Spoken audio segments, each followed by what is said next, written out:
बिस्मिल्लाहिर्रहमानिर्रहीम। अस्सलाम वालेकुम नाज़रीन, आप देख रहे हैं प्रोग्राम सिटी 10 में हूँ आपकी मेज़बान अना यूसुफ। उम्मीद आप ठीक ठाक होंगे और आपके दिन का आगाज़ भी बहुत अच्छा हुआ होगा। छोटे छोटे चीज़ें अगर हम अपनी ज़िंदगी में शामिल कर ले तो हमारे लिए आसानियाँ हो जाती हैं। अगर आप अपने दिन का आगाज़ सदक़े से करेंगे तो आप खुद ब खुद देखेंगे कि आपका पूरा दिन बहुत अच्छा गुजरता है। सदका सिर्फ यही नहीं है, किसी के लिए कुछ अच्छा सोच देना, अच्छी बात कह देना भी सदक़े के ज़ुमरे में आता है। तो सब लोगों के लिए, अपने इर्द गिर्द वाले लोगों का ख्याल रखें, उनके लिए अच्छा कुछ सोचें, तो इंशाल्लाह आपके लिए भी सब अच्छा ही होगा। प्रोग्राम के आगाज़ की तरफ चलेंगे, ख़बरों से हम करेंगे आगाज़ और इसके बाद 11 बजे वाले सेगमेंट में हमारे मेहमान भी ज्वाइन करेंगे, आपकी बर्थडे वाला सेगमेंट भी शामिल करेंगे। अभी सिर्फ बहुत बड़ी खबर, बहुत अच्छी खबर आप लोगों के लिए ये है कि कज़ाफ़ी स्टेडियम जहां पर मैचेस होने जा रहे हैं जी, अब वहां पर तमाम तर इंतज़ामात को मुकम्मल कर लिया गया है और साथ ही साथ हम देखें टिकटों की तकसीम का अमल भी जो है वो शुरू हो चुका है। बहुत सारे लोग टिकटें हासिल भी कर चुके हैं। अब हम ये कहें कि वक्त कम और मुकाबला सख्त है। शायकीन बहुत पुरजोश नज़र आ रहे हैं और शायकीन के लिए कज़ाफ़ी स्टेडियम की एक नई लुक जो है वो भी मुंतज़िर है। बहुत शानदार इंतज़ामात किए गए हैं और इसके साथ साथ सिक्योरिटी फीचर्स जो ऐड किए गए हैं इस दफ़ा वो भी बहुत ज़बरदस्त है। सेफ सिटी के थ्रू जो है वो कैमरों की मॉनिटरिंग की जाएगी, सिक्योरिटी के सख्त तरीन इंतज़ामात किए गए हैं और कज़ाफ़ी स्टेडियम में अगर हम देखें तो जो भी काम चल रहा है वो बस अब अपने एंड वाले मराहिल में, यानी फिनिशिंग का काम चल रहा है। हमारे सीनियर रिपोर्टर्स हमारे साथ मौजूद है, इमरान यूनस और दुर्र नयाब, जिन्होंने आज हमें ज्वाइन किया।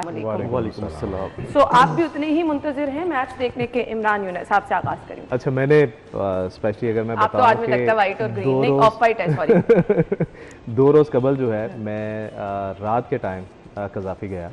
ऐसे ही मैं फिरोजपुर रोड से गुजर रहा था तो मैंने कहा क्यों ना, क्योंकि रास्ता खुला था तो मैंने कहा क्यों ना मैं इस रास्ते को ज़रा देखूं और देखूं कि कैसा तरक्याती काम जो है वो सब लोगों की बातें सुन सुन के ना मैं खुद भी प्लान कर रही हूँ कि मुझे भी लाजमी जाना अभी मैं जो आपको बात बताने लगा ना, फिर तो आप कहेंगे कि मैं आज ही विजिट करती हूँ। आप यकीन जाने कि मैं आई थिंक 2015-16 में हम यूके गए थे और वहाँ पे हमने लॉर्ड्स क्रिकेट ग्राउंड और दीगर ग्राउंड्स देखे थे ना, स्टेडियम देखे थे। यकीन जाने तब मेरे माइंड में ये चीज़ आई थी कि क्या स्टेडियम ऐसे होते हैं। और जो परसों रात मैंने कज़ाफ़ी का दौरा किया, आप यकीन जाने मैंने अपने स्टेडियम को सिर्फ बाहर से देखा है और बाहर से देख के मैंने कहा मुझे तो ये वाकई लंदन जैसे स्टेडियम जो है वो लग रहे हैं। इतनी खूबसूरत लुक जो है ना वो इसको दी गई। हालांकि रात की तारीकी थी, तकरीबन 1:30-2 बजे का टाइम था और लाइट जो है वो उस तरह नहीं मतलब वहाँ पर जगमग कर रही थी, रोशनी थी, लेकिन फिर भी अंधेरे में भी वो बड़ा खूबसूरत उसका काम जो है वो। और वहाँ पर स्पेशली मैंने परसों देखा है कि वहाँ पर जो दुकानें, खैर दुर्र ने आपको तो ज़्यादा बेहतर पता है कि ये तो सारे प्रोजेक्ट में साथ रहे हैं, कि वहाँ पर जितने भी वो खाने पीने वाले मराकज़ थे जिसकी वजह से जो है सिक्योरिटी हैज़र्ड्स करार दिया जाता था और फिर उनको वहाँ से शिफ्ट कर दिया गया, तो वो एक अलग और ज़बरदस्त लुक जो है वो दी जा रही है। और जो बड़ी बड़ी स्क्रीन्स थी जो हमेशा सीट्स के सामने कहीं खड़ी होती थी, खंबे लगा के ऊपर स्क्रीन है और कभी ऐसे देख रहे हैं कभी ऐसे, वो बिल्कुल आपकी बैक पे, मतलब वो बिल्कुल एज पे बना दी गई है। तो वो इतनी प्यारी लुक दे रहा था स्टेडियम के, यकीन जाने मैं तो वेट कर रहा हूँ कि कब स्टेडियम जो है वो खुलेगा और कब हम इसको विजिट करें। अच्छा, ये कज़ाफ़ी स्टेडियम आपको बताता चलूँ कि ना सिर्फ एक नई लुक देगा बल्कि इंटरनेशनल क्रिकेट स्टेडियम्स के अंदर स्टैंडर्ड में इजाफा करेगा। ये आपने बहुत सारे स्टेडियम्स देखे होंगे, आपने ऑस्ट्रेलिया के स्टेडियम्स देखे होंगे, वेस्ट इंडीज़ के, न्यूजीलैंड के, इंग्लैंड के, लेकिन जो नए ट्रेंड सेट करने हमारा स्टेडियम जा रहा है आप देखेंगे, क्योंकि उसके अंदर मैंने पहले भी बड़ा ब्रीफली बताया कि किस तरह उसके अंदर प्रोफाइल का ख्याल किया गया है, उसके एंगल्स को किस तरह बेहतर किया गया है, उसके अंदर जो जदीद लाइट्स लगाई जा रही हैं उसका इंटरनेशनली स्टैंडर्ड बहुत कम स्टेडियम्स में उसका इस्तेमाल किया गया है। बिल्कुल सब चेंज है, सब चेंज है और बढ़ा दी गई है। और शायद इंटरनेशनल स्टैंडर्ड जो स्टेडियम्स हैं उनके अंदर बहुत कम वो वाली लाइट्स जो अब लगाई जा रही हैं, जितनी स्मार्ट, और शायद मेरे पास तो वीडियो तस्वीरें हैं, आपके पास शायद होती, कि वो कितनी ज़्यादा खूबसूरत और कितनी ज़्यादा स्मार्ट है वो।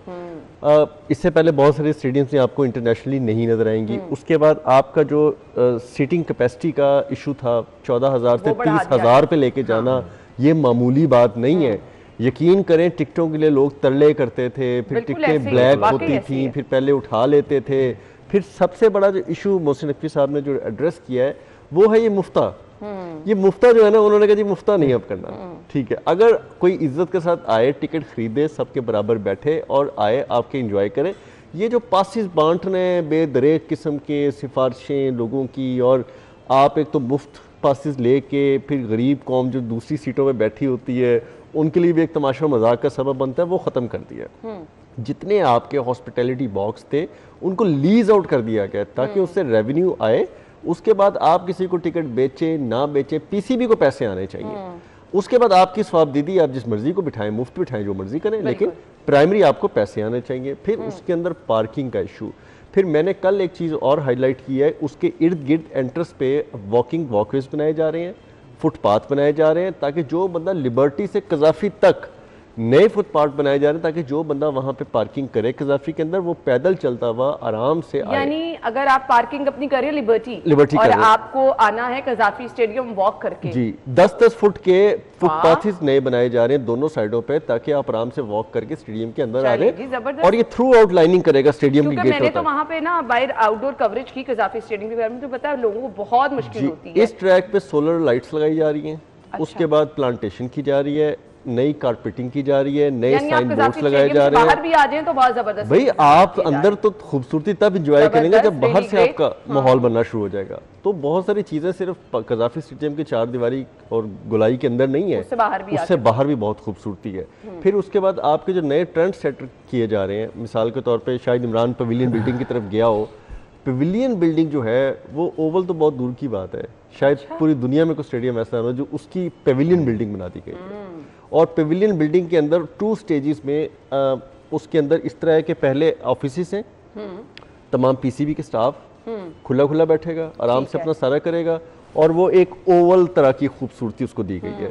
उसके बाद आगे मेन एनक्लोजर्स हैं, जहाँ पे ना सिर्फ टीमों के लिए उनके चेंजिंग रूम्स बनाए गए हैं, सही, उनके तमाम तर जो सिटिंग एक एरियाज बनाए गए हैं, उनके लिए बाथिंग, वॉशिंग, उनकी सारी कैपेसिटीज को एनहांस किया गया है। बल्कि जो पहले आपको नजर आता था ना कि एक अलग सा ही था उनका और ये भी वेटिंग रूम, किसी दौर में इसकी जरूरत ही महसूस नहीं की गई, ये भी अभी किया जा रहा है। और उसके आगे जो स्पेस थी जहां पे ये चेंजिंग रूम्स और क्रिकेट टीमों के बैठने की जगह थी, उसको भी यूटिलाइज करके उसके अंदर भी सिटिंग कैपेसिटी बना दी गई है, ताकि हर कोने कोने को यूज कर लिया गया, कहीं से कोई चीज रह ना जाए। अब देखें ना, आपने उसी स्टेडियम जहां पे 14,000 की कैपेसिटी थी, अगर 30,000 किया है तो आपने कुछ तो किया होगा ना, तो किया है, उसको आपने चेंज किया है। अच्छा, फिर इसके अंदर अभी एक और चीज़ बड़ी अमेजिंग है, उसका डिसीजन होना है, मुझे थोड़ा आइडिया है, लेकिन मैं अगर पहले ब्रेक कर दूंगा तो मुनासिब बात नहीं है। अब देखें, आपके नीचे क्या था, दुकानें थी, खाने पीने के मराकज़ थे, ठीक है जी, वो एक छोटे छोटे आपको खुडे नुमा नजर आते थे।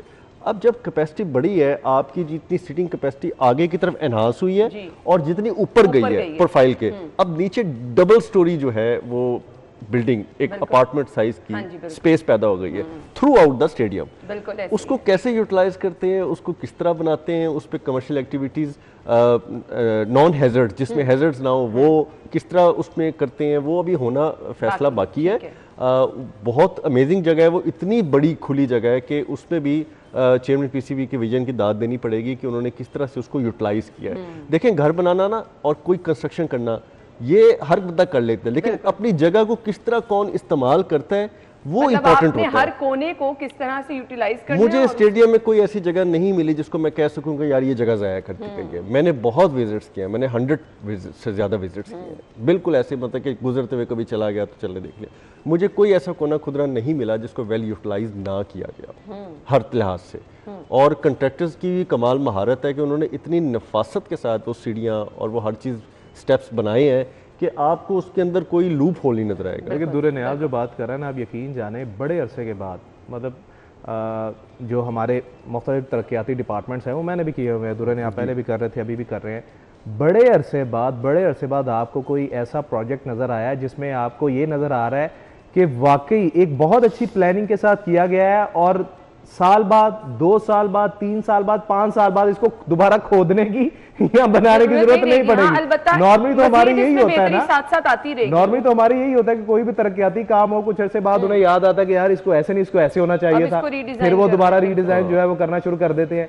जब आप कजाफी स्टेडियम को आप देखेंगे, यकीन माने दुरन आप बिल्कुल ठीक कह रहे हैं, मैं इनकी बात को सेकंड करता हूं कि वाकई आपको वहां पर आपको कहीं भी ये नहीं लगेगा कि ये जगह कोई फालतू पड़ी हुई है। अच्छा, अब ये हम ना शायकीन से पूछेंगे, जो मैच देखने जाएंगे ना, वो खुद अपना एक्सपीरियंस बताएंगे कि पहले मैच कैसे बैठ के वो देखते थे, क्या नजारा होता था। अगर ड्रोन फुटेज से, अगर ड्रोन कैमरे से हमारे स्टेडियम को दिखाया जाए, कजाफी स्टेडियम को, आप यकीन जाने आना कोई पहचान ही नहीं सकेगा कि ये लाहौर का कजाफी स्टेडियम है जो इतने सालों से बेचाना पड़ा, वो पहचाना ही नहीं जा रहा। बिल्कुल किसी इंटरनेशनल स्टेडियम से कम वो नजर ही नहीं आएगा आपको, बल्कि उससे ज्यादा बेहतर नजर आएगा। अब देखिए ना इमरान, आपने देखा होगा कि इंडिया में जो मैचेस होते थे कितना बदतमीज क्राउड था, बोतलें मारता था, गालियां देता था, आग लगा देता था, कुर्सियां जला देता था, कुर्सियां उठा के मारी गई इंतजाम पे, किस पे, तो उनको कितने बड़े बड़े जंगले लगाने पड़े।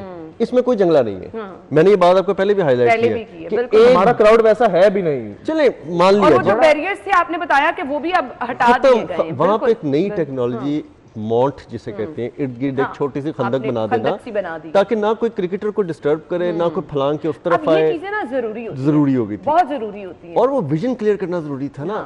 आप यकीन करें, इंडिया के बेंगलोर के स्टेडियम देख लें, मुंबई के देख लें, बाकी आप जो आप अब पुरानी फुटेज उठा के देख लें, चले अब तो बहुत अरसा क्रिकेट इंडिया में हमने नहीं देखी ना, ऐसा लगता है पिंजरों में बांध के आपने लोगों को बिठाया हुआ है पीछे, और वो मैच बेचारे क्या देख रहे होंगे कि वो पीछे क्या बैठे हुए हैं।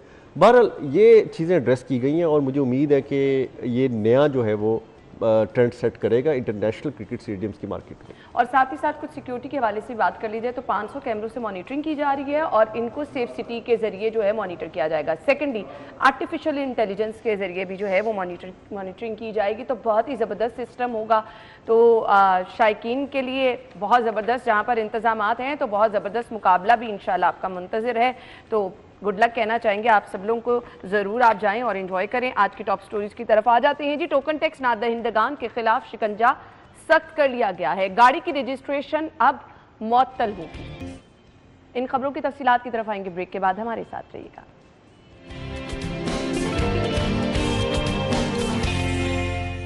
Welcome back once again. अब वो लोग जिन्होंने अपने टोकन टैक्स अदा नहीं किए, उनके खिलाफ शिकंजा तैयार किया जा रहा है। गाड़ी तो आप नहीं चला सकेंगे, जहां कहीं पे भी चलाएंगे आपकी गाड़ी बंद कर दी जाएगी, रजिस्ट्रेशन भी मुअत्तल कर दी जाएगी। इमरान, देखिए कितने अफसोस की बात है कि रोड्स पर जो गाड़ियां चल रही हैं उनमें से 5 लाख गाड़ियां ऐसी हैं लोग ना बड़ा रिलैक्स रहते हैं, जब पकड़ा गया देखा जाएगा, नहीं ना सही बात। हैरान की वाली बात है। अब देखें डिपार्टमेंट जो है वो क्या करे, मतलब कि कौन सी आगाही जो है वो फैलाने की जरूरत है। भैया आपकी जिम्मेदारी है, आपको आगाही की जरूरत नहीं है। आपके पास देखिए, जब आप अपनी बाइक या गाड़ी बाहर निकालते हैं तो आप अपना फ्यूल चेक करते हैं ना कि इसमें फ्यूल है या नहीं, या पानी चेक करते हैं कि इसमें बैटरी में पानी है या नहीं। तो भाई गाड़ी की इन चीज़ों के साथ साथ आपको ये भी देखने की ज़रूरत है कि आपका टोकन टैक्स जो है उसकी मुद्दत कब ख़त्म हो रही है। नॉर्मली आप जो हमारे तरक्की याफ्ता ममालिक है, एक तरफ आप कहते हैं कि जी हमारा मुल्क तरक्की क्यों नहीं कर रहा, ओ भाई जब आप जैसे लोग गैर जिम्मेदाराना लोग शहरी होंगे तो फिर मुल्क कैसे तरक्की करेगा। बाहर आप यकीन जाने जो तरक्की याफ्ता ममालिक हैं वो क्या करते हैं कि वहाँ पर तो जो वार्डन्स हैं या जो गाड़ियाँ हैं, पुलिस की गाड़ियाँ होती हैं, ट्रैफिक पुलिस की गाड़ियाँ होती हैं, उनमें बाकायदा तौर पर सेंसर ऐसे लगे होते हैं कि आगे से जो गाड़ियाँ गुजरेंगी ना उनकी नंबर प्लेट जो वो है वो डिटेक्ट करते हैं। उससे पता चल जाता है, उनकी स्क्रीन पे आता है कि ये गाड़ी जो है किसके नाम है, लाइसेंस जो है वो इसका एक्सपायर तो नहीं, इसकी टिकटिंग जो है वो है या नहीं।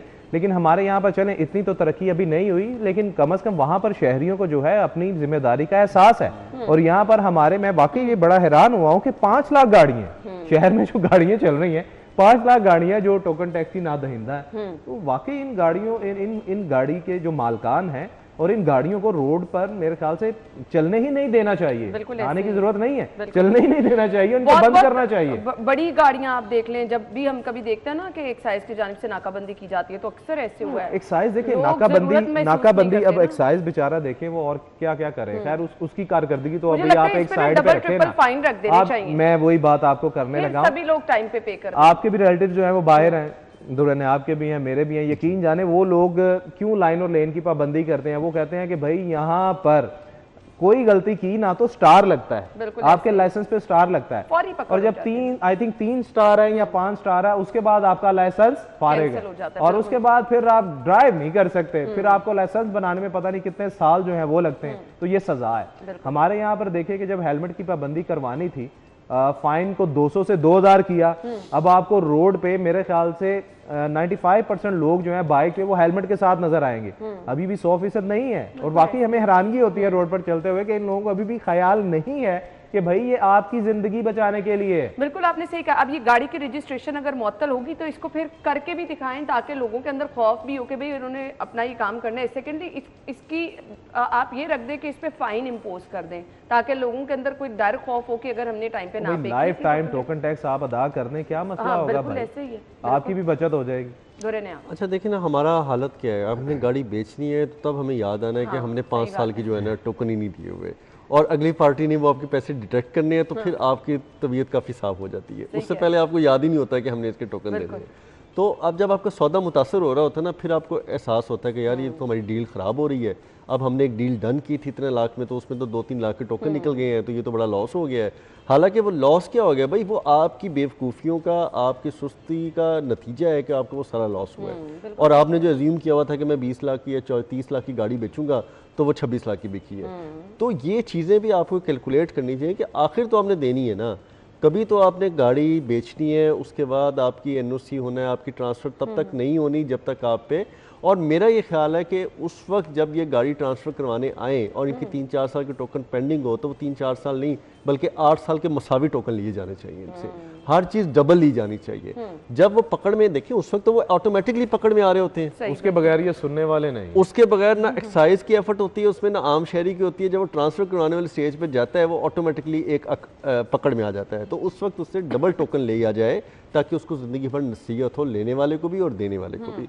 फिर ये सिस्टम जो है थोड़ा होगा। आपके जो जुर्माने की बात है ना, चले वो 1 टाइम जुर्माना दे देंगे या उसके बाद फिर वो भूल जाएंगे। वो जो आदत होती है वो उसी तरह उसी तरह रहती है, उसके बाद वो भूल जाते हैं। लेकिन जिस वक्त वो 100 की बजाय 200 रुपये देंगे या लाख की बजाय 2 लाख देंगे, तब उनको पता लगेगा कि हमने क्या किया। एक तो ये बड़ी अच्छी प्रपोजल है, इनके लिए होनी चाहिए। लेकिन मैं समझता हूँ रजिस्ट्रेशन मुअत्तल होने के बाद भी आपका कोई मैकेनिज्म होगा कि आप इसको रिवोक करवा लें, आप रजिस्ट्रेशन को रीइंस्टेट करा लें, ऑब्वियसली कुछ होगा ना।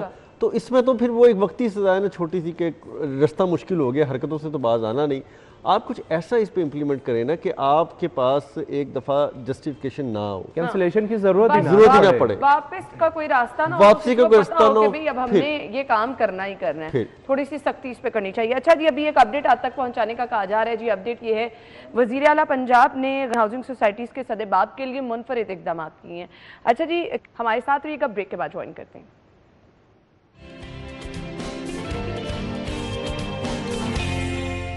Welcome back once again. PIC की तरफ ही रुक कर लेते हैं। आज तीसरे रोज़ डॉक्टर्स एहतजाज कर रहे हैं। मामला ये है कि आपस के अपनी घर की लड़ाई है और उसमें जो बाहर से लोग आ रहे हैं वो मुतासिर हो रहे हैं। इंडोर आउटडोर में इलाज मुआलजा तातुल का शिकार है। सबसे पहली बात यह है कि यहाँ पर वो ही पेशेंट आएगा जो दिल का मरीज़ है, ठीक है। अब उसको दिल में दर्द हो रही है या फिर उसको हार्ट अटैक हुआ है, फौरी तौर पर वो राब्ता करेगा जी, पीआईसी आएगा। जो लोग अपनी अद्वियात लेने आ रहे हैं वो परेशान हैं, जो लोग इलाज मुआलजे, जिनको डॉक्टर ने फॉलोअप के चेकअप के लिए बुलाया हुआ है, उनका कोई चेकअप करने के लिए मौजूद नहीं। वजह क्या है कि डॉक्टर्स एहतजाज कर रहे हैं। और एहतजाज क्यों कर रहे हैं? क्योंकि अपने उनके मसाइल हैं, क्योंकि डॉक्टर्स के आपस के झगड़े हैं, उसमें अवाम का क्या लेना देना है। दुरेनाया, अच्छा देखिए, अब 3 रुकनी कमेटी भी बन गई है। दोनों जो जिन डॉक्टर्स का आपसी इशू था उनको 2 OST भी कर दिए गए, उनको रिपोर्ट करवा दिया गया जी आप स्पेशलाइज्ड हेल्थ की रिपोर्ट करें। अब मुझे बताएं कि एक मेरा क्या कसूर है, मैं वहाँ दवाई लेने आया हूँ, आप दोनों आपस में लड़ पड़े, ठीक है। उसके बाद हम लोग जो है ना वहाँ पे पूरे अवाम को जलील करें। देखिए ये पढ़े लिखे डॉक्टर्स की ये हालत है। ये अमेरिका में, ऑस्ट्रेलिया में और कनाडा में, इन जैसे मुल्कों में जाके एहतजाज करके दिखाए ना, state away termination from services होती है, ठीक। वहाँ पे कोई आपकी मनमानी नहीं चलती। अगर नेशनल हेल्थ सिस्टम जो यूनाइटेड किंगडम था, उन्होंने 3 महीने पुरअमन एहतजाज किया और उन्होंने अपनी बात मनवा ली। उन्होंने ना सर्विसेज डिस्टर्ब की, ना अस्पताल बंद किए, क्या मरीजों पे कॉम्प्रोमाइज किया, कुछ भी नहीं किया। वो तो अलामती एहतजाज करते थे और मुसलसल करते रहे। आखिर NHS को वहाँ पे उनकी तनख्वाहें, उनके वेजेस बढ़ाने पड़े और उनका एक जायज़ मुतालबा था कि महंगाई इतनी बढ़ गई और हमारे इतने साल से तनख्वाहें नहीं बढ़ी। हमारा क्या हाल होता है, अब एक डॉक्टर अगर रात चलते मोच खा के जमीन पे गिर जाए तो ये तो उस पर भी एहतजाज करना शुरू कर देंगे। ये यंग डॉक्टर्स को ही हमेशा हर दफा एहतजाज करना क्यों याद आता है? मजबूरियां आपकी फील्ड में होती हैं। अगर मुझे बाहर खड़े होके कि ठंडे पंखे की हवा ना आ रही हो तो मैं उस पर एहतजाज करना शुरू कर दूंगा, मैं उस पर रिपोर्टिंग नहीं करूंगा। अगर मुझे कोई मेरा कैमरामैन पानी नहीं पूछ लेगा तो मैं उस पर भी एहतजाज करना शुरू कर दूंगा। मसला जी बेड की कमी है, मरीजों के लिए एहतजाज आप नहीं, करने वो तो आगे, देखिए ना, वो तो एक आई वॉश है। नहीं, उसको आड़े कर लेते वो ना, आई वॉश है, वो आप एक बहाना ड्रामा बनाते है हैं बस। जी हम तो इसलिए एहतजाज कर रहे थे कि लोगों कि को अभी यहाँ आते पे हैं। नहीं है और यहाँ बेड नहीं भाई अभी है। जो लोग मुतासर हो रहे हैं उनका ख्याल नहीं है आपको? देखें ये कोई कॉन्ट्रैक्ट में लिखा है एक मरीज के कि जी उसने दवाई लेने जाना है, लेकिन उसने इस चीज़ का भी ख्याल रखना है कि आप डॉक्टर आपस में थप्पड़ो थपड़ी ना हो। ठीक है जी, अब वो भी मेरी जिम्मेदारी है कि बतौर मरीज मैंने उसको सफ़र करना है। अब आप लोगों में लोग हमें ये कहते हैं कि इसमें मीडिया का भी बहुत हाथ है कि जी मीडिया ने यंग डॉक्टर्स को एक वक्त में इतना उठाया और इतना ज़्यादा प्रमोट किया, हालांकि उस वक्त शायद उनके जायज़ मुतालबात हो, लेकिन आज वो इस चीज़ को इतना नाजायज़ बना रहे हैं कि वो समझते हैं कि एहतजाज करके हम हर चीज़ मनवा लेंगे। और इस पर कमज़ोरी जो है हमारे जो मिनिस्टर साहिबान हैं हेल्थ के उनकी है, हमारी जो स्पेशलाइज्ड हेल्थ केयर और बाकी मामला तो उनकी है। आप देखें आपके सेक्रेटरी साहब का एक डॉक्टर को सजा देने पे तो बड़ा जोर चलता है। हाँ। ठीक है, अब टेस्ट केस है ना, अब आ जाएं आप। हाँ, बिल्कुल। आपने एक बंदे को अदावत में, जिसका अदावत सिर्फ ये थी कि वो काम क्यों कर रहा था और उसने नीचे पैरामेडिक्स को या किसी नर्सिंग स्टाफ को काम क्यों कह दिया, उन्होंने एक शिकायत बनाई उठा के आपने भावलपुर राजनपुर पता नहीं कहाँ फेंक दिया। अब आप फेंक के दिखाएं ना, अब आप बताएं कि किस तरह का होता है। अब आप मिसाल बनाएं, सिर्फ एटलीस्ट एक दफा जाके पीआईसी का चक्कर लगाएं और वहां पे देखें। अब नहीं जाएंगे, वो ऑर्डर ऊपर से आते थे, वो इम्प्लीमेंट होते थे। यहाँ पे आवाम बेचारी गरीब है, आवाम जलील हो रही है, सड़ रही है, मर रही है और लम्हों की बीमारी होती है। हार्ट का इशू जो है वो लम्हों का मामला होता है, सेकंड्स के अंदर होता है। ये नहीं होता कि आप पढ़े कोई बात नहीं शाम को कोई आगे देख जाएगा तो खैर है। तो मेरा तो ख्याल है कि नाजायज बात है, ज्यादती वाली बात। जो लोग आ रहे हैं फॉलोअप के लिए इंडोर आउटडोर भी उन्होंने आना है, कोई उनको देखने वाला नहीं है। और अगर इतनी बदमाशी थी तो भाई आप सब पकड़ के जिस डॉक्टर के साथ ज्यादती की थी आप पकड़ के कोट लगा देते। सही बात है। अगर आपको इतना गुस्सा आ रहा था तो हॉस्पिटल में इंतजामिया नाम की कोई चीज होती है, एमएस नाम की कोई चीज होती है, मामलात उन्होंने देखने हैं, कुछ सेटल कराने कहाँ हैं सब लोग। देखें बात जिस तरह दुल्हन ने आपने बात की कि इस मामले पर 3 रुकनी इंक्वायरी कमेटी बनी हुई है। डॉक्टर एजाज और डॉक्टर जिशान जिनके दरमियान ये झगड़ा था, उन दोनों को ओएसडी करके महकमा स्पेशलाइज्ड हेल्थ में रिपोर्ट करने का कहा गया। मतलब एक चीज़ चल रही है, प्रोसीजर चल रहा है, इंक्वायरी चल रही है, तो फिर आप क्यों लोगों को तंग कर रहे हैं? अब देखें यंग डॉक्टर्स के हवाले से बात करें, माजी में इनके जितने एहतजाज रहे हैं, मैं अब आपको बताता हूँ ना कि माजी में इनके जो एहतजाज रहे, इनके एहतजाज क्या थे। ये यंग डॉक्टर एसोसिएशन जो है ना, इनके एहतजाज क्या थे? पहले इनके एहतजाज ये थे कि इनके वेजेस जो है वो बढ़ाए जाए। इन्होंने बहुत एहतजाज किया और तब इनकी तनख्वाहें जो है वो कर दी गई। फिर जब कोई डॉक्टर गलती करता था, यंग डॉक्टर्स की बात कर रहा हूँ, फिर यंग डॉक्टर में से अगर कोई गलती करता था जिसको सजा के तौर पे उसका ट्रांसफर कर दिया जाता था, ये उस पर एहतजाज करते थे कि उसको जी दोबारा उसी की पोस्ट पे बहाल किया जाए। चले गवर्नमेंट ने फिर भी कह दिया कि चलें जी आप आवाम को तकलीफ ना दें, उन पेशेंट का क्या कसूर है जो बेचारे सुबह आते हैं लाइनों में लगते हैं। ठीक है, उसके बाद जी आपने अपनी तमाम चीज़ें मनवाने के बाद अब सरकार ने क्या किया है, इन डॉक्टर्स को तकलीफ सिर्फ ये है कि सरकार ने कह दिया है, जो कि निगरान गवर्नमेंट में ही ये चीज़ जो है वो इम्प्लीमेंटेशन इस पर हुई थी कि डॉक्टर जो है ना अपनी पूरी ड्यूटी करेंगे, अपनी ड्यूटी के दौरान वो भागेंगे नहीं, अपनी ड्यूटी के दरमियान जो है दौरान जो है वो छोड़ के अपना प्राइवेट क्लिनिक नहीं चलाएंगे। भाई आपको आपके प्राइवेट क्लिनिक से सिर्फ आपके ड्यूटी और में रोका गया है, बाद में तो आप भैया याशी कर रहे हैं। जितनी सहूलियात इनको हैं, जितना पैसा ये कमाते हैं, उसके बावजूद अगर ये फिर उन आम आवाम जो बेचारे 5 रुपए 10 रुपए की पर्ची लेके सिर्फ इस उम्मीद के साथ हॉस्पिटल में आते हैं कि जी हमारा जो मरीज है वो बेचारा सेहतयाब हो जाए, या हम जो है खुद जिस बीमारी में हैं उसका इलाज मुआवजा हो जाए, उस बेचारे का क्या कसूर है? और रही बात ये तो इतने मैं अब क्या कहूँ कि ठीक है आप आउटडोर तो बंद कर रहे हैं, इमरजेंसी भी बंद कर देते हैं। अच्छा, ये सिर्फ एक हॉस्पिटल की बात नहीं है, कल किसी और हॉस्पिटल में भी इन्होंने आउटडोर बंद कर दिया। देखिए कार्रवाई तक एहतजाज जारी है, कार्रवाई तो हो गई है भाई, दोनों ओएसटी हो चुके हैं, कमेटी बैठ चुकी है। आप सियासत ला रहे हैं ना, और हर चीज में आप सियासत को लेकर आ रहे हैं और ब्लैकमेलिंग। मुझे तो हैरान कुन बात है कि चीफ एग्जीक्यूटिव पीआईसी कहाँ बैठे हुए हैं, कहाँ छुपे बैठे हैं? उनका काम नहीं कि वो आए मार्केट में। हेड भी कोई होता है, इंतजामिया भी कोई होती है, एमएस भी होता है, किसी को तो देखना चाहिए और इस मामले को हल कराना चाहिए। अच्छा, अगली खबर पे आ जाते हैं। आवाम को फ्री प्लॉट की फराहमी के लिए टीओआरस के लिए कमेटी कायम की गई है। ऑनेस्टली जब इस तरह की खबर आती है ना, तो आप यहाँ वहाँ कहीं पे भी चले जाना, लोग आपसे पूछना शुरू कर देते हैं। अब ये फ्री प्लॉट लिखा हुआ है, बड़ी अट्रैक्शन है खबर में।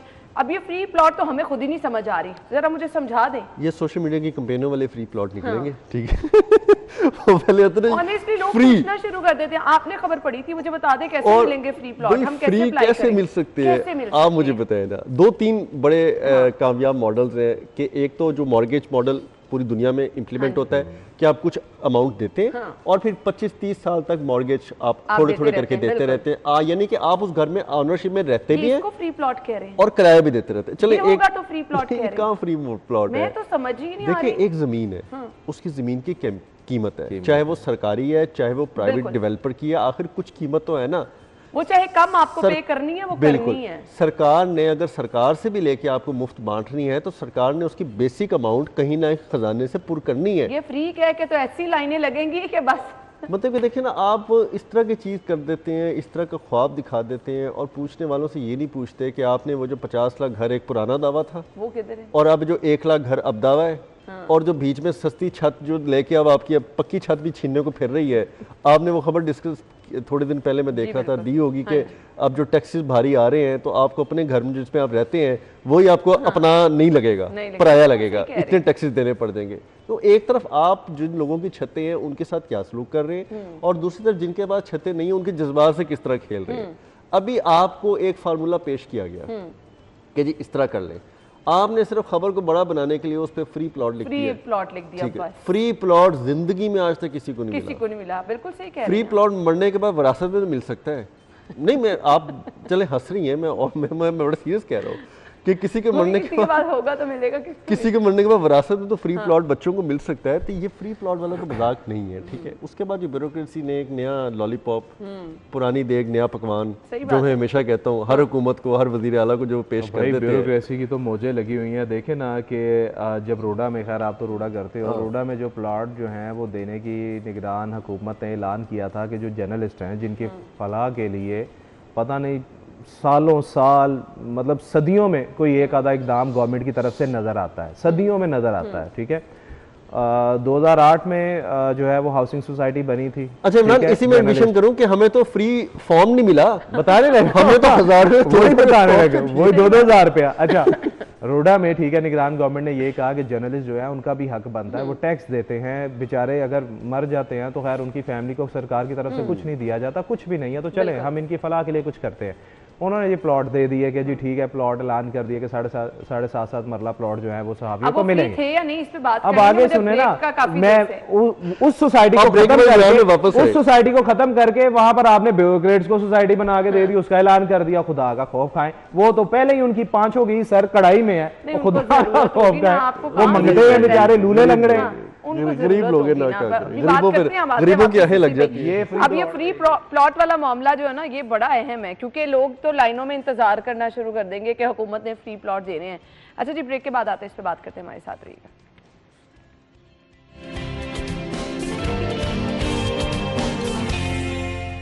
Welcome back once again. खबर की तरफ आ जाते हैं जी, फ्री प्लॉट। अच्छा जी, इमरान भाई ने बीच में थोड़ा सा अपना मसला भी बयान कर दिया था कि क्या किया गया सहाफियों के साथ, वो बात तो इमरान ने वो बात छेड़ी है कि ब्यूरोक्रेसी की मासूम और यतीम और लावारिस बेचारों की उनकी या बारी ताला हमें भी कम से कम 18वें ग्रेड का ब्यूरोक्रेट जो है वो लगा दे, हमें भी ऐसा गरीब बना दे कि मैं सिर्फ अपनी बात नहीं कर रहा, मैं सिर्फ ये बात कर रहा हूँ कि देखिए जर्नलिस्ट क्या करता है। देखिए धूप में छाँव में सिर्फ अपने लिए मेहनत नहीं करता, अवाम के लिए करता है, माशरे के लिए करता है। हुकूमत जो है उसको भी सीधी राह दिखाता है, उसके पॉजिटिव नेगेटिव एस्पेक्ट्स जो हैं वो बताता है। तो भाई टैक्स भी देते हैं ना हम, टैक्स भी हमारी सैलरी बाद में आती है, टैक्स पहले करता है सरकार करती है। तो ये सरकार का काम है कि अपने शहरियों को सहूलत दे। अब ये जो फ्री प्लॉट वाली बात है, पहली बात तो ये आ जाए, अब इन्होंने मुख्तलिफ वो कर्जा स्कीम नहीं बताया कि कौन इस कैटेगरी में फॉल करता है, ये फ्री प्लॉट मिलेंगे कैसे, कर्जा होगा तो बताएंगे। कर्जा इंटरेस्ट फ्री लोन आजकल बहुत चल रहा है ना, बहुत ज्यादा उसकी हवा जो है वो निकली हुई है। अगर आपने अप्लाई करना है तो 2 टीयर है ना, एक तो आपने 5000 रुपया फीस जमा करवानी है ना काबिल वापसी, और अगर आपने कुछ ज्यादा लोन लेना है तो उसकी 10,000 रुपया ना काबिल वापसी आपने जमा करवानी है। उसके बाद उसका प्रोसीजर जो है आप यकीन जाने कहते हैं बहुत आसान है, खेल आसान है। लोग जो है बेचारे परेशान हो रहे हैं कि इसको अप्लाई कैसे करना है। बात है। और तो फिर उसपे भी टर्म्स एंड कंडीशन बहुत है, अगर आपका अपना बिजनेस है तो उनको लेकिन अगर मैं आपको एक बात बताऊं कि अगर वजीर आला साहबा ये कर रही हैं कि वाकई अवाम को फ्री प्लॉट देने जा रही हैं, फ्री घर देने जा रही हैं, देखिए पूरी दुनिया में होता इस तरह है कि जो बेघर लोग हैं वो रियासत की जिम्मेदारी है कि उनको घर दे। घर कैसे देती है? टेम्परेरी उनको रिहाइश दी जाती है, अगर नहीं तो फिर क्या करते हैं बैंक प्लज, ऐसी कुछ चीज़ें जो हैं उनके लिए मुतारिफ कराई जाती हैं कि जहां आपने रेंट देना है आप उधर किस्त देते रहे, आपको घर सरकार दे देगी। बिल्कुल, ये वाली है और ना, अगर आप ऐसी चीज करवाते हैं तो बहुत अच्छी बात है, और ये आप अवाम पे एहसान नहीं कर रहे, ये आपकी जिम्मेदारी है। और दूसरा मॉडल है यूके मॉडल कि आप काउंसिल जो है, काउंसिल बन जाती हैं, वो अपने घर खरीद लेती हैं। अगर आप कहते हैं ना कि मेरे पास रोजगार नहीं है, घर नहीं है, तो वो आपको काउंसिल का घर बहुत मिनिमल सा आपको अमाउंट में दे देती है कि ठीक है आप रहें, और जब तक आपके रिसोर्सेज डेवलप नहीं होते, आप काम नहीं करते, फिर वो फॉलो भी करते हैं कि अब इमरान के पास काम चूंकि नहीं था, हमने इनको बेरोजगारी अलाउंस भी दिया, घर भी दिया, लेकिन अब हमें पता लग गया कि उसके पास पैसे आने शुरू हो गए, वो काम पे भी जाता है, दुकान पे भी जाता है, टैक्सी चलाता है, जो भी करता है, तो अब हम उसको वो फैसिलिटी वापस लेंगे। इधर तो आपको याद होगा, तो कब्जा जमा के लोग भाई आप याद होगा जितनी भी बार मुस्लिम लीग नून गवर्नमेंट ने लोगों के साथ ये रियायती स्कीमें मुतारिफ कराई, लोगों ने उसका पर्सनल यूज में लिया, चाहे वो पीली टैक्सी थी, उसके बाद वो ब्लैक और येलो टैक्सी आ गई दूसरे टर्न्योर में, कुछ भी चीजें आ गई, अच्छे खासे साहिब हैसियत लोगों ने वो फैसिलिटी ऑब्टेन करके उनको पेंट करा के अपने घरों में इस्तेमाल कर लिया, और आज उसका नामो निशान नहीं है कि वो टैक्सियां किधर गई। बिल्कुल सही कह रहे हैं। मैं एक मिसाल दे रहा हूँ, लैपटॉप्स का लोगों ने, आप लैपटॉप्स का देख लें जी, अब आप उसके अंदर ये चीज देख लें कि आप जो प्लॉटों की डिस्ट्रीब्यूशन करेंगे, जो मुफ्त करेंगे, उसके अंदर आपने भाई किन लोगों को मुस्तकिल करार दिया। यही रिक्वेस्ट करना चाह रही थी, थोड़ा सा इस मामले को ना सिंपल बना दें, लोगों को बता दें कि कौन लोग इसके अहल हैं, कैटेगरी क्या क्या बनाई गई है, इसमें अपीयर होने का तरीकेकार क्या है, कैसे लोग इससे फायदा उठा सकते हैं। अदरवाइज इस तरह की स्कीम देखिए यहाँ पे तो लोगों को अपने नाम जायदादें रखने का जो है ना वो रिवाज नहीं है, बेनामी जायदादें रखते हैं। इस तरह तो 25 लाख लोग जो है वो अपने आप को कहेंगे जी कि हमारे पास तो जायदाद ही कोई नहीं है, हमारे पास तो रिहायशी कोई नहीं है, और वैसे उन्होंने बेनामी फाइलों की सूरत में प्लॉटों की मुख्तलिफ इन्वेस्टमेंट्स में रखी होती हैं। यहाँ पे अपने नाम प्रॉपर्टीज कौन रखता है मुझे बताएं? बड़े से बड़ा बंदा, छोटे से छोटा बंदा जो है वो नहीं रखता। तो आप किस तरह फिर तो एक ग्रेड 17 का कोई अफसर भर्ती हुआ है, वो भी कहेगा कि जी मैं मंडी बहाउद्दीन से आया था, लाहौर में मेरे पास रहने को रिहाइश कोई नहीं है, तो मैं भी इसका अहल हूँ जी कि मेरा अपना जाती घर नहीं है, ठीक है, पीछे पता लगे वो पता नहीं कितों की।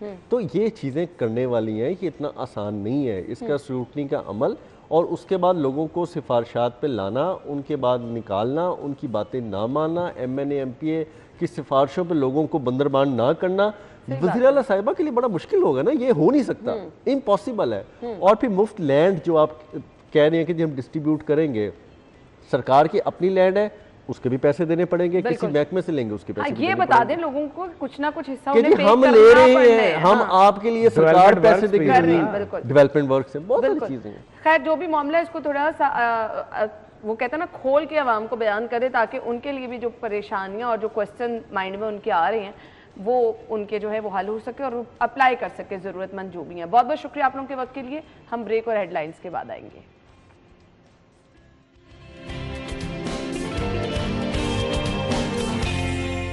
Welcome back once again. नाज़रीन, बड़े शहरों के बड़े मसाइल होते हैं और हम अपने प्रोग्राम में शहर लाहौर के बहुत सारे मसाइल अक्सर डिस्कस करते रहते हैं।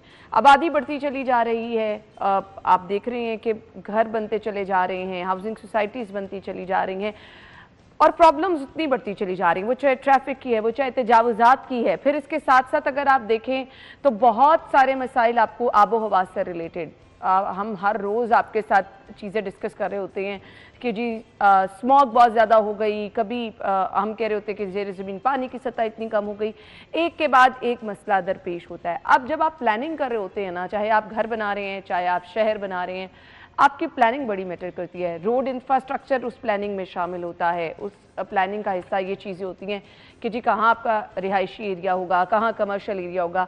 अनफॉर्चुनेटली अगर हम लाहौर पे नज़र दौड़ाएं तो आप देख सकते हैं कि कुछ अनप्लान चीज़ें, बहुत सारी, कुछ नहीं बल्कि बहुत सारी अनप्लान चीज़ें, क्योंकि आपके रिहायशी इलाकों में ही सारी हाउसिंग सोसाइटीज़ हैं, आपके रिहायशी इलाकों में कमर्शियल एक्टिविटीज़ हैं, जिससे बहुत सारे मसाइल जो हैं वो जन्म लेते चले जा रहे हैं। अभी हम इस पे बात करेंगे। नया शहर जो आबाद किया जा रहा है, रूडा की जानिब से यह जिम्मेदारी उठाई गई है, तो उसकी प्लानिंग कैसी चल रही है। अभी हम आपको कज़ाफ़ी स्टेडियम लिए चलेंगे, जहां पर काजी जवाद अहमद इस वक्त मीडिया से गुफ्तगू कर रहे थे और कज़ाफ़ी स्टेडियम में जो अपग्रेडेशन का काम कहाँ तक मुकम्मल हुआ है इस हवाले से मीडिया को अपडेट किया जा रहा था। सो अब हम आ जाते हैं रूडा की जानिब, जो नया शहर आबाद करने की जिम्मेदारी उठाई है। इसमें जो मैंने चीज़ें डिस्कस की, इसलिए कंपैरिजन किया कि हमें ये मसाइल शहर लाहौर में देखने पड़े हैं, तो क्या प्लानिंग की जा रही है, इन द लॉन्ग रन कि आपको आगे जाकर ये वाले मसाइल जो हैं उनका सामना ना करना पड़े। हमारे मेहमान जो हमें ज्वाइन कर चुके हैं, मैं तारुफ कराना चाहूँगी। एग्जीक्यूटिव डायरेक्टर इंजीनियरिंग रूडा है ब्रिगेडियर रिटायर्ड अब्दुल वहीद खान साहब ने हमें ज्वाइन किया। अस्सलाम वालेकुम सर। वालेकुम सलाम, थैंक यू सो मच, आपके वक्त का भी बहुत बहुत शुक्रिया। मैंने इसीलिए इतना वो लंबी तमहीद बांधी कि इतने सारे इश्यूज हम देख रहे हैं। ये इश्यूज आप बहुत अच्छे तरीके से देखते भी हैं, ऑब्जर्व भी किए होंगे।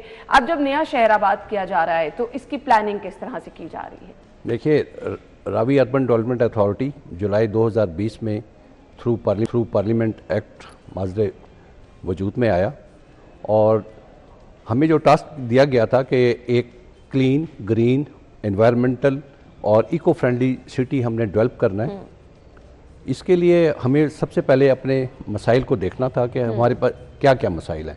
हमारे 6 मसाइल थे उस वक्त। एक तो वाटर पोल्यूशन, जो कि इस वक्त लाहौर में कोई भी वाटर ट्रीटमेंट प्लांट नहीं है और तमाम का तमाम सीवरेज जो है वो हम रावी में डिस्पोज ऑफ कर रहे हैं।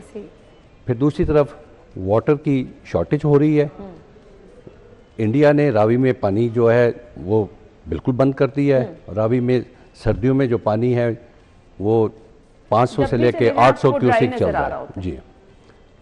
वो जो पानी है वो बहुत कम है और लाहौर में जितनी भी ज़ेर ज़मीन पानी को निकाला जा रहा है उस पर कोई कंट्रोल नहीं है और हमारा पानी रोज़ ब रोज़ जो है वाटर टेबल लो होता जा रहा है।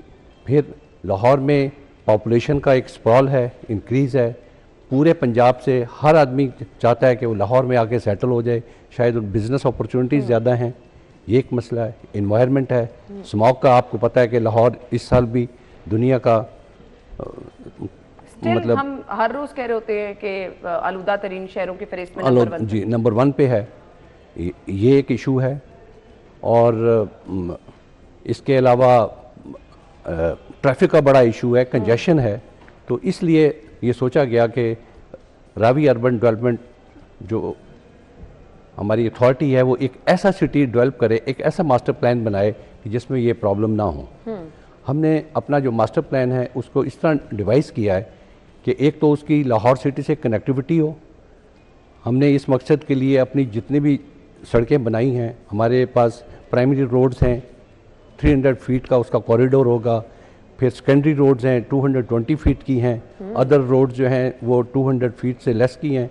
इस तरह तकरीबन 377 किलोमीटर की हम सड़कें बना रहे हैं और इन सड़कों को नेशनल हाईवे से, मोटरवे से कनेक्टिविटी हमने 13 जो इंटरचेंजेस भी प्रपोज किए हैं कि ताकि ट्रैफिक जो है अनहिंडर्ड चले। डायरेक्ट रेसाई यूज़। और जो हमारी बड़ी जो सड़कें हैं 300 फुट वाली, इसमें हमने MRT और BRT का भी अभी से प्लानिंग कर ली है ताकि मैस ट्रांजिट के लिए, ताकि पॉपुलेशन जो है अपनी गाड़ियां कम इस्तेमाल करे और आसान फैसिलिटी लोगों को ये भी मिल सके। आबिद चौधरी हमारे साथ मौजूद थे और अपडेट कर रहे थे। हम अपने मेहमान की तरफ चलेंगे, गुफ्तगू का सिलसिला आगे बढ़ाएंगे। सर, रोड इंफ्रास्ट्रक्चर जो आप बता रहे हैं, इसके लिए जो हमने मास्टर प्लान बनाया है उसमें वसी सड़कें रखी हैं। इसके अलावा हमने क्योंकि रावी जो शहर है वो रावी दरिया के दोनों अतराफ में है, तो फ्लड प्लेन्स में है। तो फ्लड प्लेन्स को आप इरिगेशन एक्ट के मुताबिक जो है ना उसमें कोई डेवलपमेंट नहीं कर सकते। इसलिए हमारे लिए नहायत ज़रूरी था कि हम पहले दरिया को इतना सेफ करें, उसकी चैनलाइजेशन इस तरीके से करें कि जो 1000 ईयर का रिटर्न पीरियड का जो फ्लड है जो कि तकरीबन 5,86,000 क्यूसिक है, हमारा दरिया वो पानी सेफ एंड साउंडली ले सके और उसको गुजार सके। तो इसके लिए रूडा ने जो रिवर ट्रेनिंग वर्क्स जो प्लान किए हैं वो दरिया के दोनों तरफ हम मट्टी के पुश्ते बनाएंगे और वो इतने मजबूत होंगे और इतने बड़े होंगे कि वो ये जो 1000 साल का जो सैलाब है इसको बासानी जो है ना पास कर सकेंगे। सही। इसके अलावा हम दरिया के ऊपर जो है 4 जो है ना रबर डैम्स बना रहे हैं। इन रबर डैम्स का मकसद ये है कि पानी को खड़ा किया जाए ताकि पानी ज़मीन के अंदर भी जज़ब हो सके और वेपोरेट भी हो सके। जब पानी ज़मीन में जज़ब होगा तो हमारा ज़ेर ज़मीन जो पानी है वाटर टेबल ऊपर आएगा और ये जो पानी जो नीचे ज़मीन में परकुलेट करेगा ये तकरीबन 500 क्यूसिक्स के रेट से करेगा। जो कि रूडा की 4 मिलियन की आबादी के लिए भी काफ़ी होगा और लाहौर की भी 24% पॉपुलेशन के लिए काफ़ी होगा।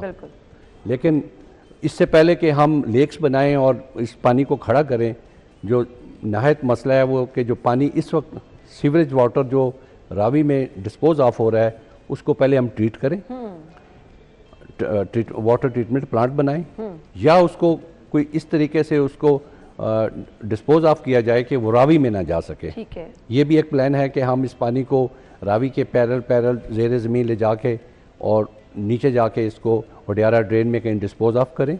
लेकिन हमारी पहली प्रायोरिटी तो वाटर ट्रीटमेंट प्लांट्स हैं।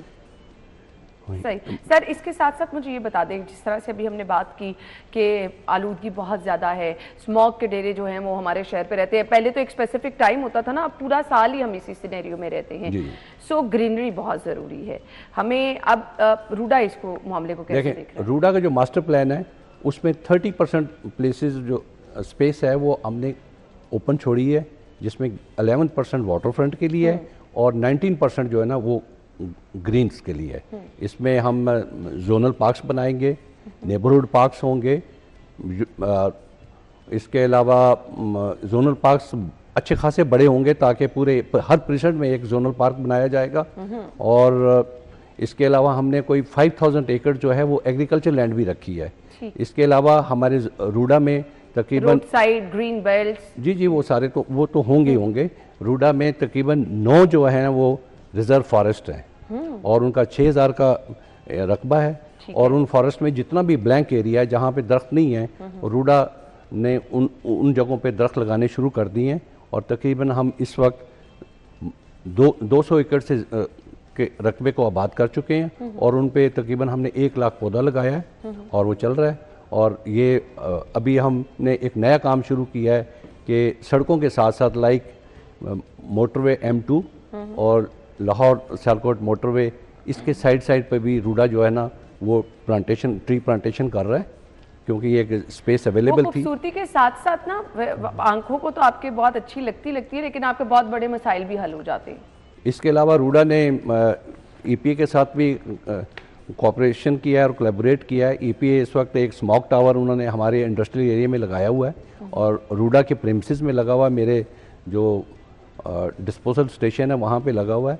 और मैं उम्मीद करता हूँ कि ये जब स्मॉग टावर अगर कामयाब हो गया, ये क्योंकि इंडिजिनसली डेवलप हो रहा है, पाकिस्तान में बन रहा है और हो गया, तो इसकी तकरीबन रेंज है 1 किलोमीटर के रेडियस में जो है ना ये पूरे स्मॉग को जो है ना वो through radio waves, magnetic waves, जो डस्ट पार्टिकल हैं उनको आयोनाइज करके और उनको हैवी करके ज़मीन पे सेटल कर देता है। अगर ये हमारा स्मॉग टावर कामयाब हो जाता है तो फिर तो कोई मसला नहीं है, हम जगह जगह पे हर किलोमीटर के बाद ये स्मॉग टावर इरेक्ट कर सकते हैं और इसमें बिजली का भी इतना ज़्यादा खर्चा नहीं है, it's very easy to maintain और उससे लाहौर का काफ़ी स्मॉग का इशू ख़त्म हो सकता है। सही। अब यहाँ पे बड़ी बड़ी हाउसिंग सोसाइटीज़ बननी है, मसला क्या है कि जी कोई सीवरेज सिस्टम नहीं है, लोगों को बुनियादी जो सहूलतें होती हैं ना कि आप पूरी सोसाइटी बन गई, गैस नहीं है, लोगों को ये वाली इश्यूज जो हैं वो बाद में जाकर पता चलते हैं। सो इस चीज़ को कैसे इंश्योर किया जा रहा है कि एटलीस्ट यहाँ पर लोगों को इन मसाइल का सामना ना हो? देखिए, रूडा ने जो अपना मास्टर प्लान बनाया है उसमें इसका मेजर जो है ना वो यूटिलिटी का इंफ्रास्ट्रक्चर भी रखा है। हमने सीवरेज का ड्रेनेज अलहदा रखा है और स्टॉर्म वाटर के लिए अलहदा सिस्टम हमारा होगा। तो स्टॉर्म वाटर को बगैर ट्रीट किए हम जो है दरिया में नहीं फेंक सकते, उसके लिए ट्रीटमेंट प्लांट्स होंगे और हमने तकरीबन 8 ट्रीटमेंट प्लांट अपने एरिया में प्लान किए हुए हैं, जो कि 2 तो लाहौर के वाटर को ट्रीट करेंगे और 6 जो है ना रूडा के वाटर को करेंगे। और जो स्टॉर्म वाटर है वो इतना साफ़ होगा कि उसको हम या तो अपने हॉर्टिकल्चर वगैरह के लिए यूज़ करेंगे और जो फालतू होगा उसको दरियाई रावी में वैसे ठीक हो गया। सर, आपकी प्लानिंग में ये चीज़ें भी ज़रूर शामिल होंगी जो मैंने जैसे शहर लाहौर में डिस्कस किया कि अनप्लान्ड सब चीज़ें, रिहायशी एरिया में आपकी कमर्शियल एक्टिविटीज़ चल रही हैं जिसकी वजह से बहुत सारे मसाइल होते हैं, ट्रैफिक भी होती है, तजावुज़ात भी होते हैं। सो इन चीज़ों को किस तरह से इंश्योर किया जा रहा है? अभी जो मौजूदा जो इस तरह का कमर्शियल एक्टिविटीज़ जो हो रही हैं, रूडा की टीमें अक्सर जो है ना जो एरिया कमर्शलाइज नहीं हुआ हम जाते हैं, उनको सील करते हैं और उनको फोर्स करते हैं कि या तो वो कमर्शलाइजेशन कराएं या अपने बिजनेस को बंद करें।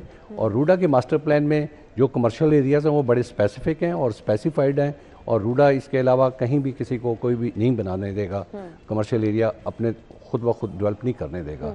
और जितनी भी हाउसिंग स्कीम्स हैं उनके प्लान जो हमारे पास आते हैं अप्रूवल के लिए, और रूडा के जो बिल्डिंग कंट्रोल डिपार्टमेंट और इंजीनियरिंग डिपार्टमेंट उन प्लान को देख के फिर ही अप्रूवल देता है। जब तक वो प्लान हमारे मास्टर प्लान से के मुताबिक ना हो, हम अप्रूवल नहीं देते उसकी। सही। सर, मैसेज क्या देना चाहेंगे देखने वालों को? मैसेज मैं ये देना चाहूँगा कि हम तो एक अच्छा सिटी डेवलप ज़रूर कर देंगे, लेकिन हमें खुद भी एज ए पाकिस्तानी उसको साफ रखना चाहिए और उसको उसी तरह मेंटेन भी रखना चाहिए। बिल्कुल। ये सिर्फ डिपार्टमेंट की रिस्पॉन्सिबिलिटी नहीं है कि हम उसको मेंटेन रखें, हर शहरी का ये फ़र्ज़ है कि वो सफाई का और सुथराई का ख्याल रखें और पोल्यूशन कम से कम। जिस तरह हम अपने घरों को साफ रखते हैं, हम चाहते हैं हमारे इर्द गिर्द एनवायरनमेंट अच्छा हो, तो ये हमारी रिस्पॉन्सिबिलिटी है कि हम जहाँ कहीं पे भी जाएं, अपने घर से बाहर जाएं, किसी पार्क में जाएं, उसी तरह से हम रिस्पॉन्सिबल शहरी होने का सबूत दें। थैंक यू सो मच, आपके वक्त का बहुत बहुत शुक्रिया। ब्रेक के बाद ज्वाइन करेंगे stay with us. Thank you. Thank you.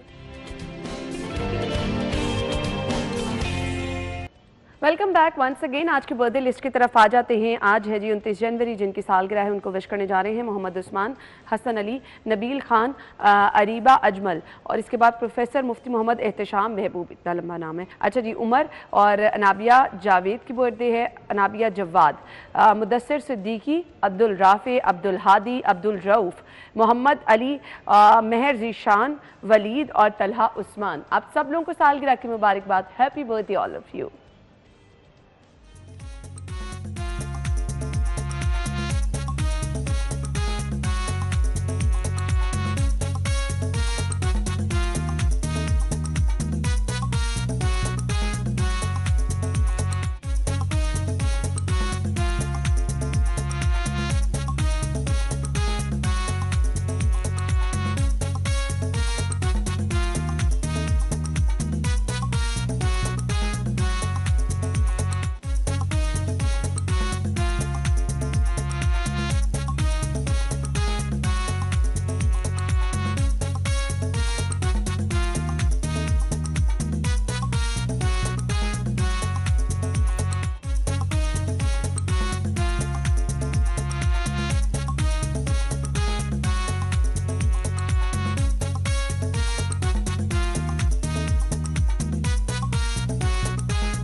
Happy birthday once again. आपकी बर्थडे को भी ऐसे ही स्पेशल बनाया जाएगा।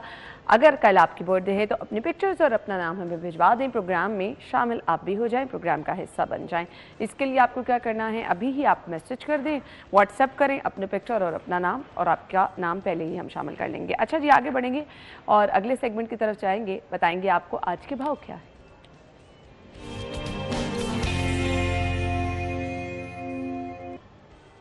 आज के भाव बताने के लिए हमारी रिपोर्टर अफशा हमें ज्वाइन कर रही हैं, ओपन मार्केट में मौजूद है। रेट लिस्ट भी बताएंगे और सरकारी रेट भी बताएंगी। Over to you. बिल्कुल, आज भी आपको ओपन मार्केट में सरकारी रेट लिस्ट की कीमतों के हवाले से बताएं तो ओपन मार्केट में सरकारी रेट लिस्ट के मुताबिक सब्जियों का फ़रोग अब एक ख्वाब बन के रह गया, जिसकी वजह से शहरी महंगे दामों सब्जियां ख़रीदने पर मजबूर दिखाई देते हैं। आलू के पर सरकार की तरफ से कीमत 60 रुपये मुकर की गई है, लेकिन ये बाज़ार में 80 रुपये तक फ़रोख्त किया जा रहा है। प्याज की कीमत 80 है, लेकिन ये 110। टमाटर की कीमत 70 है, लेकिन ये 90। जबकि लहसुन की कीमत 550 है, लेकिन ये भी अपनी कीमत के बरक्स 600 रुपये तक फ़रोख्त की जाती है। अदरक की सरकारी कीमत 350 है, लेकिन ये 400। शिमला मिर्च की सरकारी कीमत 80 है, लेकिन ये 120। गाजर चाइना की कीमत 60 है, लेकिन ये 100। मटर की कीमत 70 है, लेकिन ये 80। और इसी तरह दीगर सब्जियां, मूली, गाजर, ये सारी चीज़ें जो है अपनी कीमतों के बरक्स ज़्यादा दामों बेची हुई दिखाई देती हैं। शहरी अब इस हवाले से प्राइस कंट्रोल मजिस्ट्रेट से शिकवा करते हैं और ना ही आला हुकाम से कोई मुतालबा करते हैं, जबकि वो महंगे दामों फल और सब्जियाँ ख़रीदने पर मजबूर हो चुके हैं। जी ठीक है, बहुत शुक्रिया। आपने सब्जियों की कीमतें हमें बता दी और शहरियों का गिला तो हम आप तक पहुंचाते रहते हैं। आगे बढ़ेंगे और अगला सेगमेंट है माल का हाल।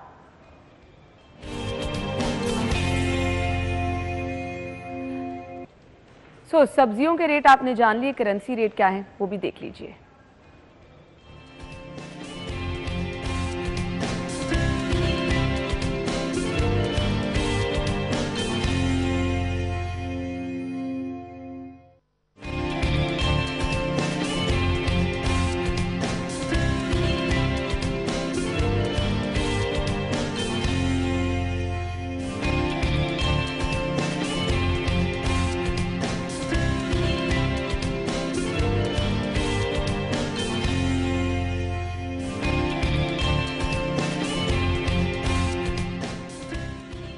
अभी हम जाएंगे ब्रेक की तरफ, ज्वाइन करेंगे आपको ब्रेक के बाद। स्टे विद अस।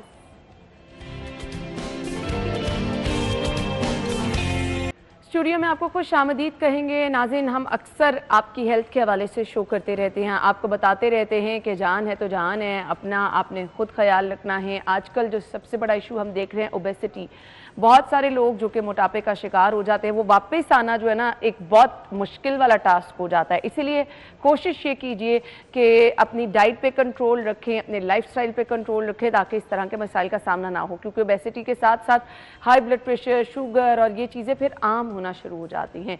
अब वो लोग जो कि मोटापे का शिकार हैं, अपना वेट कम करना चाह रहे हैं, बॉडी शेपिंग करना चाह रहे हैं, वेट कम के साथ साथ कुछ लोग चाहते हैं कि बॉडी उनकी टोन अप हो जाए, अच्छी शेप में आ जाए, उनको क्या करना है? इसके लिए जदीद तरीके बहुत सारे आ चुके हैं और उन्हीं में से आज जो तरीका हम शेयर करने वाले हैं, EMS ये तरीका है। EMS है क्या और इसके थ्रू हम किस तरह से वेट कम कर सकते हैं, बॉडी शेपिंग कर सकते हैं, इस पर हम बात करेंगे। डॉक्टर महरीन इशफाक ये EMS ट्रेनर हैं, डॉक्टर अकील महबूब और ये क्रायोफैक्टर हैं। अपने मेहमानों को वेलकम करेंगे। अस्सलाम वालेकुम जी। वालेकुम अस्सलाम। Thank you so much. Mehreen, मैं सबसे पहले आपसे स्टार्ट कर रही हूँ। ये नई टर्म मैंने भी सुनी है, मैं आपसे जानना चाहूँगी ये EMS है क्या?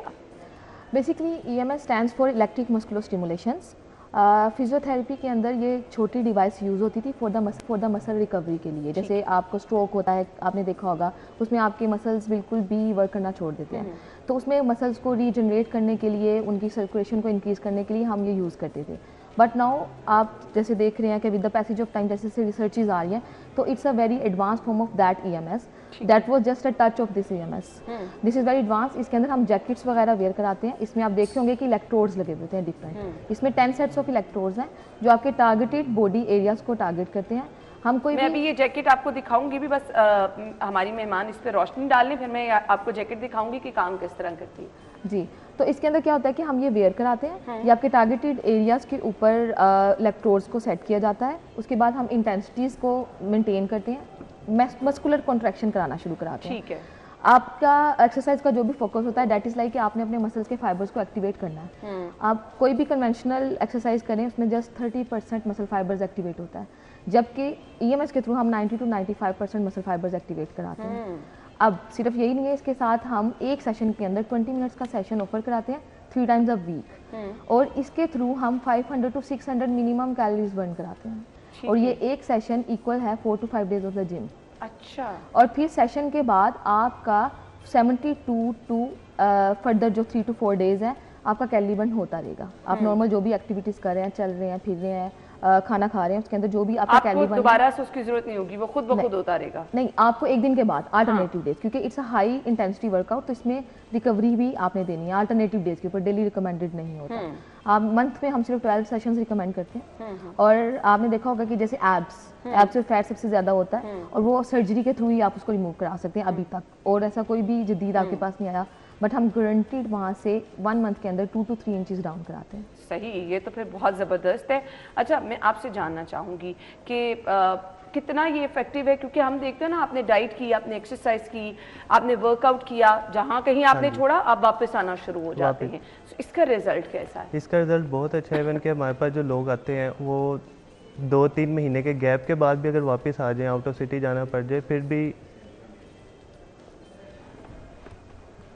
सही, इसका रिज़ल्ट इतना अच्छा है कि जो लोग 2 से 3 महीने गैप भी ले लेते हैं किसी रीज़न की वजह से, शादी वगैरह पे जाना पड़ जाता है आउट ऑफ सिटी, तो उनका मेटाबॉलिज्म इतना हाई हो गया होता है, फास्ट हो गया होता है कि उनकी आफ्टर जो इसका इफेक्ट है वो उनकी बॉडी के अंदर हो रहा होता है, वो वापस भी आते हैं तो उस तरह से उनका वेट गेन नहीं होता। जिस तरह से आप बात कर रही है कि नॉर्मल डाइट की, जिम गए, वेट कम किया, और वापस आने के बाद जब उन्होंने छोड़ा तो नॉर्मली वो जल्दी वापस आ जाता है, इससे ज़्यादा जल्दी नहीं आता। ये एक ही टाइम पे आपके जो मेटाबॉलिज्म को फास्ट कर देता है, वो बाद में भी असर रहता है। आप नॉर्मल कोई भी एक्टिविटी कर रहे हो घर में, कोई बाहर जा रहे हो किसी काम से, उसमें भी आपकी डबल कैलोरीज बर्न होने लग जाती है। फिर तो ठीक है। अच्छा डॉक्टर मेहरीन, रिकमेंडेड करने लोगों के लिए हम देखते हैं कि कुछ लोग बहुत ज़्यादा ओबेसिटी का शिकार होते हैं, उन लोगों के लिए इफेक्टिव है, इसमें आपको अच्छा रिजल्ट देखने में आता है? It's recommended for everyone. ठीक है। ओबेसिटी में तो ज़रूर हम इसको करते हैं, 1 मंथ के अंदर हम मिनिमम 3 to 5 kgs डाउन कराते हैं, बट हमारे क्लाइंट्स ने तकरीबन 10 kg तक लूज़ किया है। इट्स ऑल डिपेंडिंग अपॉन कि फैट डिपॉजिट क्या है, इसमें बॉडी शेपिंग वगैरह भी कराते हैं।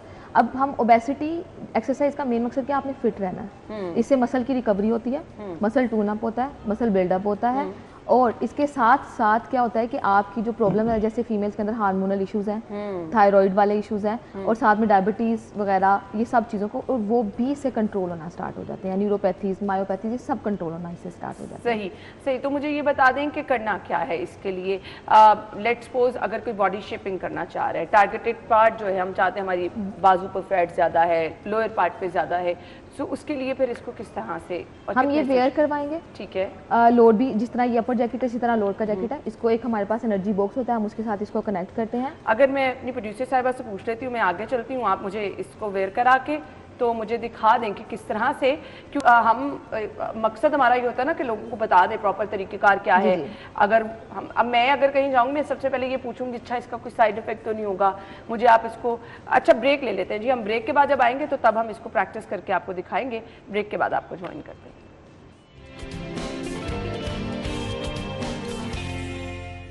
Welcome back once again. So हमारे साथ हमारे मेहमान मौजूद हैं, ईएमएस पे हम बात कर रहे हैं। सो इसके लिए हम नॉर्मली देखते हैं कि आप एक्सरसाइज वगैरह कर रहे हैं, तो उसमें तो कोई ऐसी जैकेट नहीं, ये जैकेट है मेरे सामने, तो मैं ज़रा इसके अंदर वाइड्स वगैरह भी लगी हैं, हम दिखा देते हैं। अच्छा, ये जो वाइड्स वगैरह लगी हैं साथ, तो मुझे बता दें डॉक्टर साहब इसको किस तरह अटैच करते हैं, आप खड़ी हो जाएं, मुझे बता सकती हैं आप। Basically it's a wireless. अब ये भी उसका एडवांस है, पहले ये वायर के साथ ही इसको कनेक्ट किया जाता था, ये हम इस तरह से यस ऑफ कोर्स वेयर कराएंगे। ठीक है जी, इस तरीके से यस ऑफ कोर्स, यहाँ से हम इसको, और ये हर एज ग्रुप के लिए यस डिफरेंट इसमें साइजेस वगैरह होते हैं अवेलेबल, हमारे पास सारे सेट होते हैं ओबेसिटी के लिए। ठीक है। उसके बाद हम इसको टाइट मुझे ऐसा लग रहा है जैसे उड़ान भरने वाली हूँ अभी बस कहीं। ठीक है।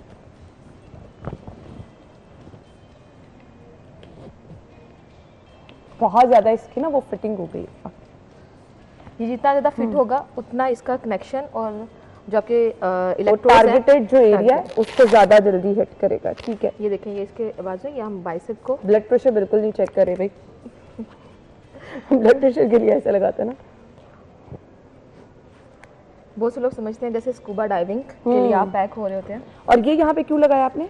For targeting bicep and tricep. अच्छा, अब जहाँ कहीं इसकी जरूरत होगी इसको वहाँ पे अगर थोड़ा ऊपर नहीं, हम इसको यही टारगेट करते हैं बिकॉज के डिफरेंट मसल ग्रुप होते हैं। ओके। तो वहीं से हमने नर्व्स को और उन सबको टारगेट करना होता है। वो आपके फोरआर्म के मसल्स को भी साथ में टारगेट करते हैं। इसका इतना अच्छा रिजल्ट है कि आपके फेस के भी फैट को ऑटोमेटिकली इसी में सारा कुछ वो कर लेता है। चलिए, ये तो बहुत ज़बरदस्त है फिर।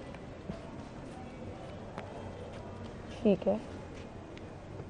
एंड दिस इज लाइक, यहाँ हम इसका एनर्जी बॉक्स है, ठीक है। हम इसका एनर्जी बॉक्स कनेक्ट करेंगे, ठीक। कनेक्ट करके और फिर हम लोग इंटेंसिटीज के साथ लगी है वायर इसको एनर्जी बॉक्स को। इसी के तो साथ क्या ये वाइब्रेशन टाइप कुछ आपको फील होता है? It's not like vibration, it's like impulses. आपको आपके मसल्स की कॉन्ट्रैक्शन फील होना स्टार्ट हो जाएगी। बहुत से लोग ये समझते हैं वो जिस तरह आप बीपी चेक करते हैं तो आपको थोड़ा ऐसे फील होता है, वो वाला फील इसके डिफरेंट मोड्स हैं। ठीक है। मतलब हम इसमें रिहैबिलिटेशन मोड भी होता है, स्ट्रेंथ मोड भी होता है, cardio, fat burn, different modes हैं। उसमें डिफरेंट इम्पल्सेस होते हैं। आपके टारगेटेड खुद फील होना शुरू हो जाता है मसल कॉन्ट्रैक्शन। बहुत से लोग समझते हैं कि ये इलेक्ट्रिक इम्पल्सेस हैं, जैसे electric shocks. It's not electric impulses, muscle की कॉन्ट्रैक्शन। इट्स वेरी तो डर लगने लग जाता है उसको, तो साइड इफेक्ट भी ऑब्वियसली। अब आप ये देखेंगे कि ये ऑन हो गया यहाँ पर। इसको फिर हमारे पास सॉफ्टवेयर्स हैं डिफरेंट, स्क्रीन के थ्रू हम इसको फिर यूज़ करते हैं। उसके ऊपर डिफरेंट मुझे जो एक्सरसाइज करनी है वो ये पहन के करनी है जी। इसके हम खुद एक्सरसाइज आपको करवाएंगे। अब आप पूछ रही थी इसके साइड इफेक्ट्स के बारे में। साइड इफेक्ट्स का ये है कि डिपेंड करता है कि आपको करा कौन रहा है।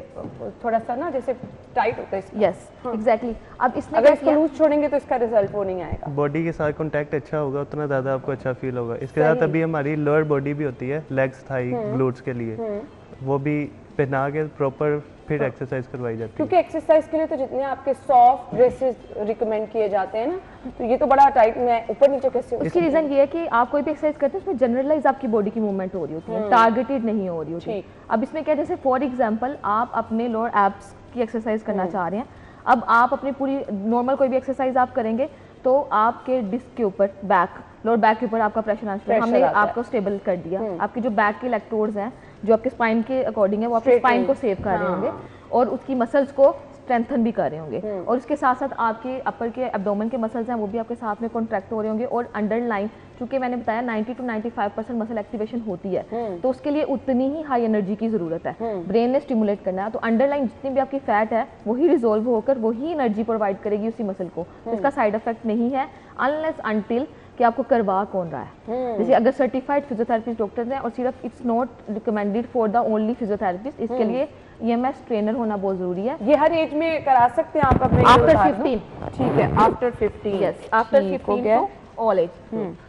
चलें जी, ये तो फिर अच्छा मैं आपसे जानना चाहूँगी कि अगर इसके सेशंस कितने रिकमेंडेड होते हैं, कितनी देर आप करा सकते हैं? देखिए, अगर आप फिटनेस के लिए करवा सकते हैं, बहुत से लोगों के पास अब शॉर्ट टाइम है, वो लोग डेली जिम नहीं जा सकते, 1.5 घंटा नहीं लगा सकते, तो उनके पास सबसे बेस्ट ऑप्शन ये है कि वो आराम से 2 और 3 डेज अ वीक हमारे पास आएँ और जिम से अपनी जान छुड़वाएं, अपनी बॉडी फिटनेस का भी ख्याल रखें, मसल्स को बिल्ड करें। चले जी, मैंने तो ये पहना है, मुझे वैसे ही लग रहा है कि इसका बड़ा ज़बरदस्त रिजल्ट आने वाला है, तो आपने ये ज़रूर ट्राई करना है। अगर आप इसके अच्छे रिजल्ट चाह रही हैं तो इसके साथ साथ आपका लाइफस्टाइल भी क्या मैटर करता है? You have to control your portion diet. ठीक है, बहुत से लोग ऐसे हैं वो कहते हैं हम खाना पीना नहीं छोड़ सकते, तो लेकिन हम उनका वेट बढ़ने नहीं देते, उनकी बॉडी शेपिंग में आना ज़रूर शुरू हो जाती है और वेट भी उनका कम होना शुरू हो जाता है। लेकिन जो लोग अपना पोर्शन कंट्रोल करना स्टार्ट कर देते हैं, हम लोग इसमें कोई कीटो डाइट ऐसा नहीं करवाते कि आप सब कुछ खाना छोड़ मुझे ये करना चाहिए, मेरे लिए रिकमेंडेड है। Yes, of course, for your fitness. अब देखिए, मस्कुलर इश्यूज तो सबको है ना, according to your profession you have to like the erect position. Back pain से आपके बैक पेन आते हैं, आपके शोल्डर पेन आ जाते हैं। वो जो हम फिजियोथेरेपी कराते हैं तो उसके लिए भी ये बड़ा इफेक्टिव ये है। आपके मसल रिलैक्स कर देता है, ब्लड सर्कुलेशन इंप्रूव करता है। इसके साथ अगर मैं बैठ के थक जाती हूँ, ये मसल्स भी रिलैक्स। आपके मसल स्ट्रांग करता है ये बेसिकली। आपकी स्किन बहुत फ्रेश होना स्टार्ट हो जाती है, आपकी स्किन के ऊपर स्ट्रेच मार्क्स हैं वो भी। अब तो खवातीन जो है वो धड़ाधड़ ये कराना चाहेंगी। चलिए जी, इतने ज़बरदस्त इसके नतीजे है तो ज़रूर आप इसको ट्राई कीजिए। और लेकिन अगेन आपको किसी एक्सपर्ट के पास जाना है, ऐसे हर किसी के पास जाकर नहीं आप ये कर सकते। थैंक यू सो मच जी, आपके वक्त का शुक्रिया। सो नाज़रीन, हमें अब आपसे इजाज़त चाहिए, हमारी और आपकी मुलाकात होगी कल सेम टाइम पर। अपना ख्याल रखिएगा, इजाज़त दीजिए, अल्लाह हाफ़िज़।